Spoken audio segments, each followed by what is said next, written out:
What is up guys, Josh here, welcome back to another video. Today we're going to be starting a new series. We're going to be playing the Bunny Hill Horror Bunny Boiler. This is by Crunchy Fried Games on Game Jolt. I'll put the link to the game down below in the description. I played the prequel, I think, to this game a while ago actually. It was just called the Bunny Hill Horror.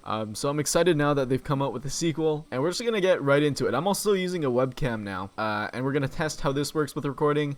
I might go back to using my Canon camera, but this is a lot more simpler and easier for me to go through and edit afterwards as well. But yeah, we'll just have to see how it ends up being and test it out. I guess we just jump straight into it. So I found the place for my job interview. It was like this old new castle on a hill.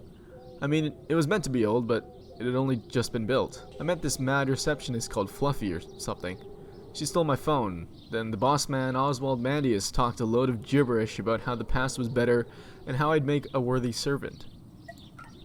Then there was a semi-naked girl doing yoga called Ilflade or something weird. Her sister had vanished, but she didn't seem to care much. Yes, I remember the boobies that were uncensored in the first game. Then I found out they'd been doing like crazy drug experiments on the people who did my job, and even the sister for rebelling. Thank you for blurring it out for me, or putting a shadow or something over it. I found the sister. She also had a strange name, Ostrithe, but she was this vicious zombie thing from the drugs. I escaped when she tore the guard to pieces, and there were these direwolves. Did I mention there were direwolves? The only sounds are the footsteps on the pavement as your friends contemplate your story in silence. So, begins Claire, did you get the job or not? Did you even fucking listen to what I just told you? And why are you staring at the other guy like that? This isn't going to be like that time you got sacked from the library but still went in every day rearranging the shelves and shushing people, asks Dave. Oh, you're Dave, huh? No, you say, but the boss man is the pub landlord too. When he spots that I've left my post, I do not know what he's going to do. Well, let's find out, shall we? Says Dave cheerfully. The Clayton Tavern has a trophy with our name on it. After you. Welcome to the Bunny Hill Horror Bunny Boiler. This is a graphic novel adventure in which you progress by clicking the options beneath the scene text. When you collect an item, an icon will appear which you can click on to examine or use. The icon will flash when it can be of use. Sound and general options are in the top right. And, well, that's about does it. Let's go. Alright, we are diving into the second part of the Bunny Hill Horror. This is exciting. Waited a long time for this. I don't even remember when I put out the first video on this. I'm gonna check that right now. So part 1 was just over 4 months ago. That's pretty crazy. We are at the Clayton Tavern. You approach the Clayton Tavern, whose orange lights look appealing through the cold drizzle of the evening. The sight of a rough and serious-looking man in the doorway is enough for your friends to slow down, leaving you in front to take charge. To your left is a nearby empty car park serving several shops, but this area of the suburbs holds no other attraction. To the pub, talk to the man, go to the car park, head off home. What if I just click this? What's the point, you say with a sigh as you turn away. We never win these quizzes. I'm off home for a nice bath and some telly. Your plans to depart are hindered as Dave holds your arm in a surprisingly strong grip. He doesn't look that strong, but I mean, like, I guess he's got big forearms, you know? That's very funny, he says, but I didn't spend 5 hours last night memorizing all the English monarchs for you to run off.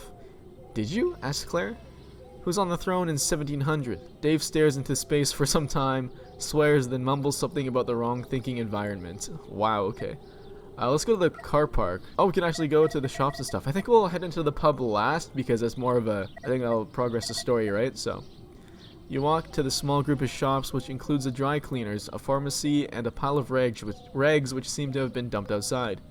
Claire taps her shoulder and points to a hedgerow which completely cuts off the car park from the road. Ask friends for help? So, begins Dave. The problem, as I see it, is that we need to get inside the pub, but can't without an invite. So we need to get an invite. There's a silent pause broken by slow hand clapping from Claire. Well, at least I'm trying, Dave says with a scowl. Ask for more help. I'm not helping you again if you're just going to be mean, Dave says without a pout. Let's go to the hedgerow. You go over to the hedgerow to see what's aroused Claire's curiosity. What on earth, she says. Why would you plant bushes full of holly and thorns to cut off the shops from everywhere? The earth's fresh. This is new. To keep the undesirables out, suggests Dave. Like, I don't know, customers? I reckon you could squeeze through somewhere. I mean, we could try. I feel like we're just gonna tear something, though. You accept Dave's challenge and find a spot where the growth isn't too thick, and squeeze through the 6-foot tall shredder with only moderate cuts Gak! A sharp pain jolts you. You back onto the concrete. An electric fence hidden inside, says Dave. That's clever.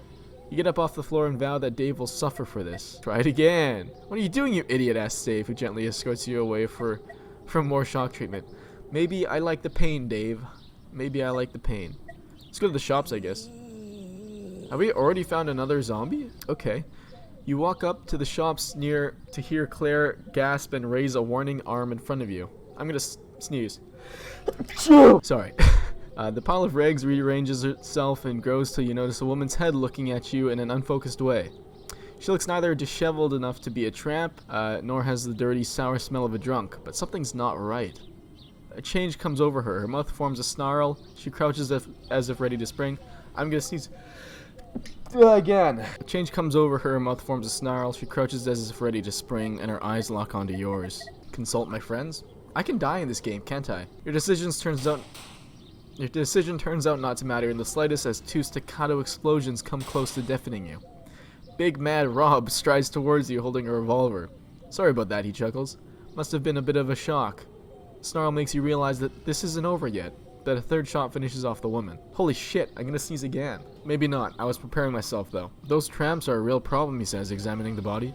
1 minute they're after loose change, the next they're going for your throat. He laughs uproariously and then hands you something. Looks like you could do the quiz after all. Just take this cow's invite. Shame to let it go to waste. Get out of here, go to shops. Phone for help? We need to phone the police and get an ambulance, you say. But they took my phone at the castle. Can one of you phone him? Claire's the quickest to react, and you hear the recorded message on her speakerphone. Thank you for dialing 999. Thanks to a new exciting partnership with Mercia Co. Healthcare and Security, we're transferring you to the nearest dedicated help hub. The call switches to a dial tone, and you hear Big Mad Rob's mobile ring. He swears and switches it off, disconnecting you. What is this dystopia? Is that what you could call it? What is this like world in which the fucking police redirect you to a company? Examine the body, I guess. Doesn't look like a homeless woman to me, says Dave. If she was just this tramp, why she got an invite to the quiz, asks Claire. She's even got a name badge, a Mercia Co-name badge. She was Gemma Flowers. Big Mad Rob walks slowly towards you. He hasn't put his gun away. Why not just go inside, he advises. It can be unlucky to cause trouble and not do what you're told.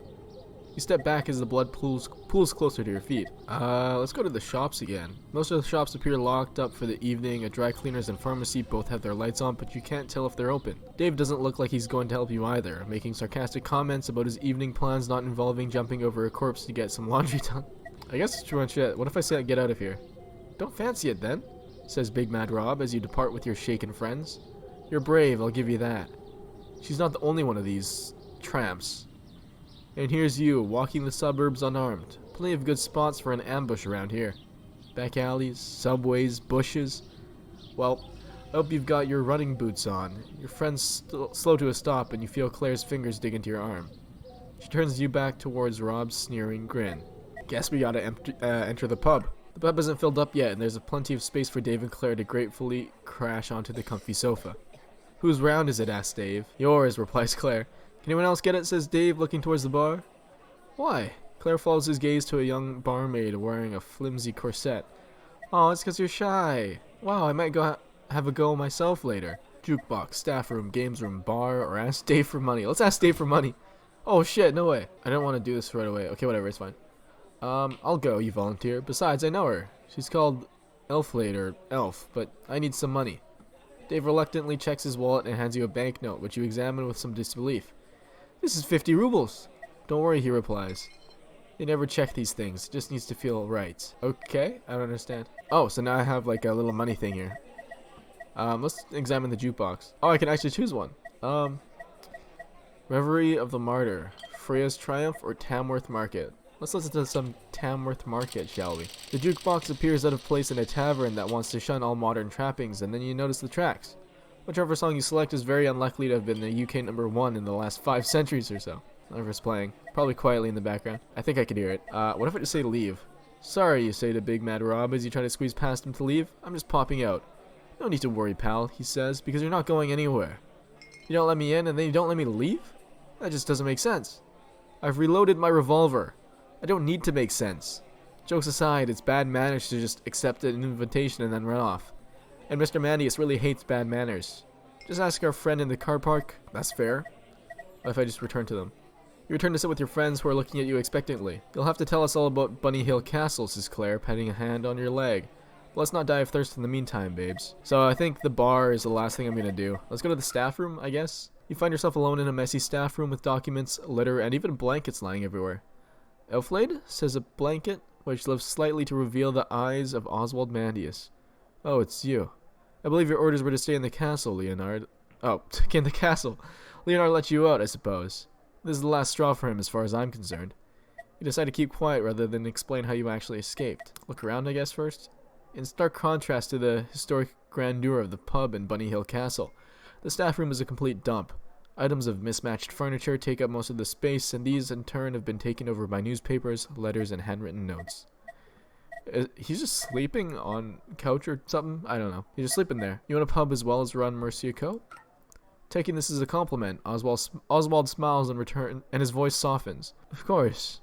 In the days of yore, the tavern was the cultural center of the village, where tales of courage were regaled and heroes eulogized through song. Not like the wretched shout at a televised football match and vomit fizzy lager into the urinals culture of today. Mercia Co is based around its people, and the tavern is its beating heart. Cool. Well, since I'm here now, what can I do? Oswald has recovered from the initial surprise and stares at you from the slit of the blanket, opening for a few seconds as if laying down a challenge.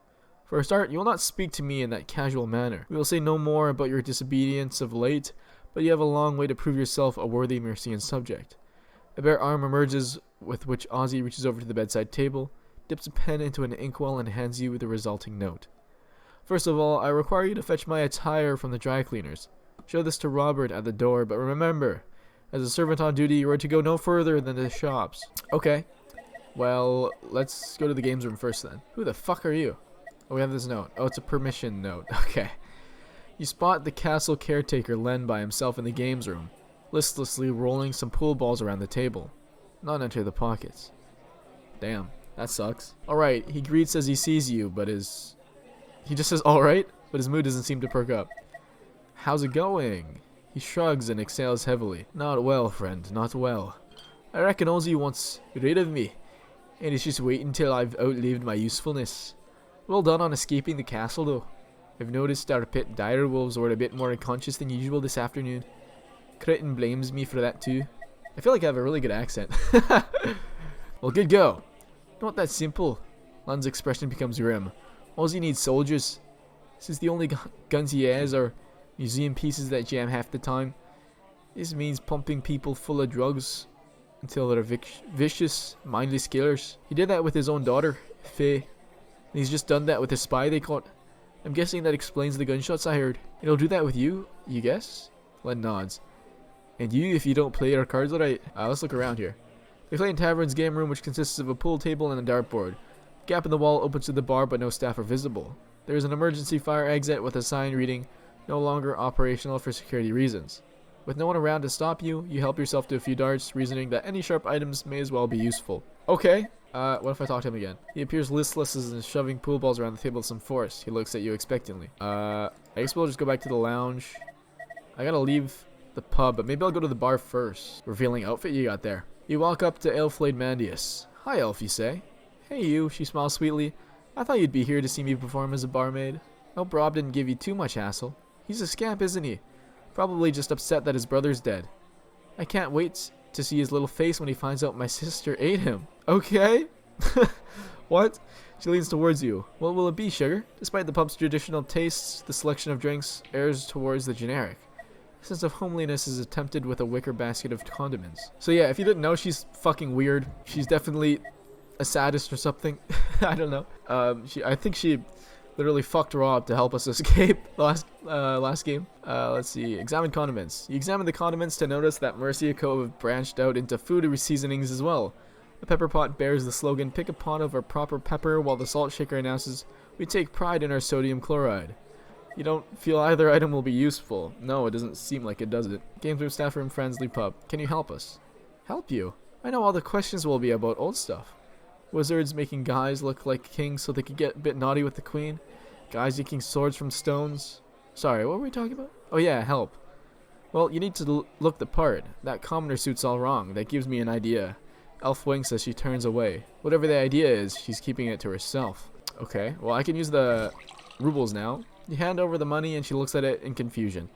50 pounds, she asks. That's a lot. Does the strange writing mean it's more valuable, like runes? Don't look at me like that. Daddy doesn't let me out of the castle often.